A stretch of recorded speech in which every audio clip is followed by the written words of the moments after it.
నేను ఉంటున్న ఈ అందమైన నగరంలో నేను ఒక నోవెల్ రీడర్ని. ఎన్నో నవలలు చదివాను.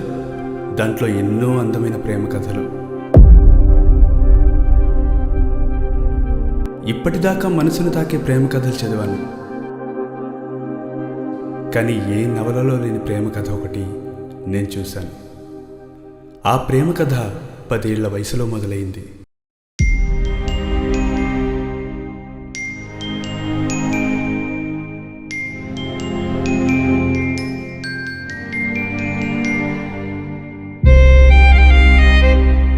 పద్దెనిమిదేళ్ల వయసు వరకు ఆ ప్రేమ తన మనసులోనే కాదు, శరీరం మొత్తం చేరింది.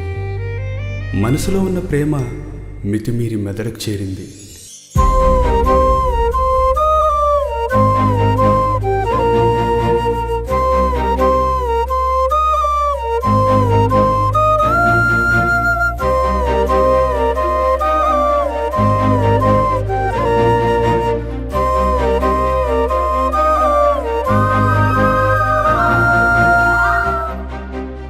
రే, అసలు తన నుండి నీకేం కావాలరా? తన నుండి నాకేం వద్దురా, తనుంటే చాలు. నీలాంటి ఏమంటారో తెలుసా? సైకో అంటారా. కావలసింది దక్కించుకోవడానికి కొన్ని ప్రాణాలు తీయడానికి సిద్ధమైంది.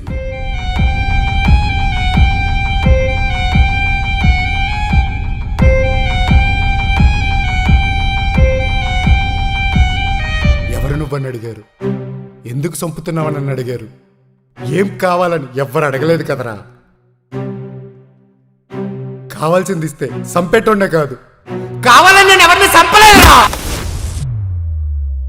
కానీ అదే ప్రేమ నన్ను ఒక నవల రచయితగా మార్చింది.